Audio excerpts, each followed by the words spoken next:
Ja, herzlich willkommen. Mein Name ist Michael Ohlmer. Falls du das hier nicht siehst, sondern nur hörst, du bist wieder im Podcast Gefühle im Business. Und ich habe heute einen ganz spannenden Gast hier für dich eingeladen und wir werden wieder mal auf Englisch übergehen, switchen. Das ist die Claudia Corbin und die ist seit Jahren in den USA tätig, lebt dort, ist deutschstämmig, spricht fantastisch Deutsch, aber ich habe ja auch etliche Zuhörer und Zuschauer, die eben englischsprachig sind und dann freue ich mich einfach immer, wenn ich jemanden zu Gast habe, mit dem man das Ganze auch auf Englisch machen kann.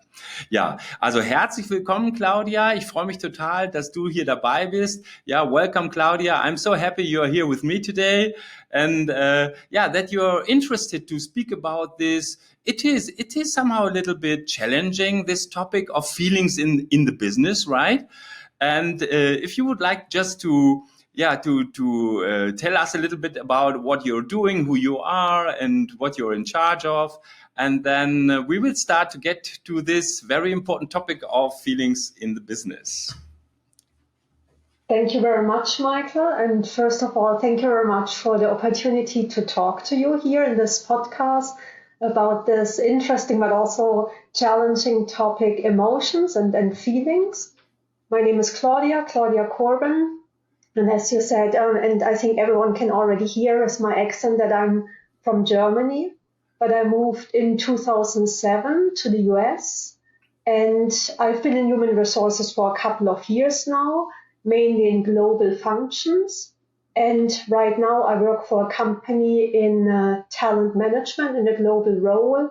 And this is everything around succession planning, talent assessment, mentorship program, but also leadership curriculum. And with that, I have exposure to emotional intelligence, therefore with a lot of emotions and feelings at the workplace.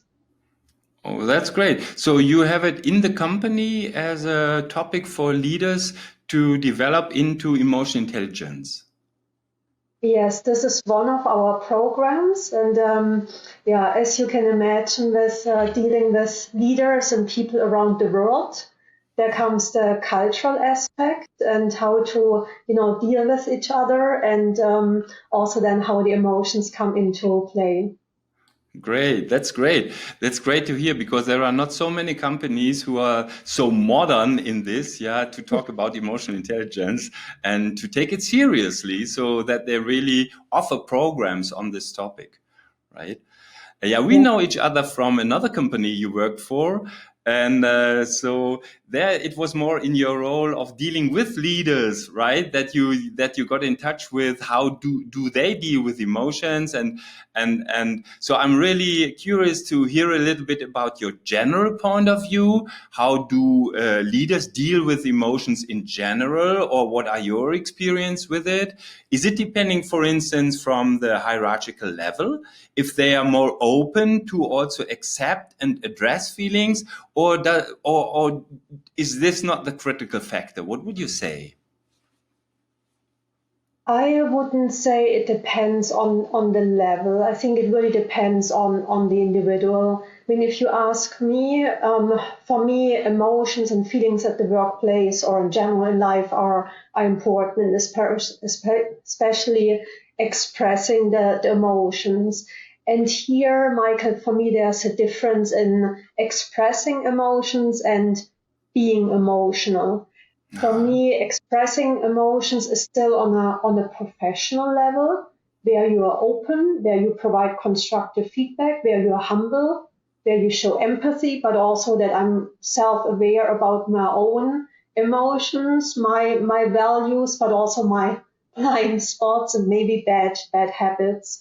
And I see that some leaders or also employees, they might be afraid in showing, expressing emotions because they want to be seen as someone who's maybe weak or is not mature. But this is for me not the connection. I like to be happy and show that I'm happy, and especially when I'm happy with some results or team performance, or if we have a new employee joining.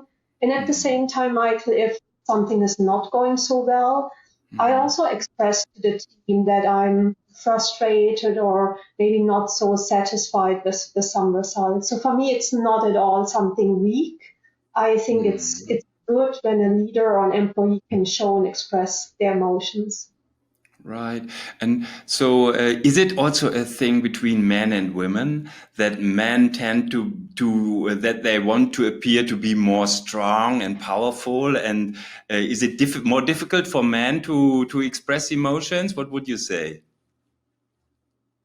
I would say in general, no, but they try not to show their emotions. And Uh-huh. then in our company, we have a lot of engineers. And I know now I'm like just black and white that I say engineers, they are a certain way and they don't want to show their emotions. Yes, but I think if you provide them the platform that they feel comfortable Yeah. expressing their emotions, and that that I do it the same as them, and that we can have fun together, but that we can also be serious. I think then this is my goal, that I provide that trustworthy work environment, that they are open to share their emotions and not holding them back. Hmm. And for you, what are the benefits of showing and sharing emotions at the workplace? I think that for me also defines the culture, and I want that people have fun at work, that they know that we celebrate together and have fun.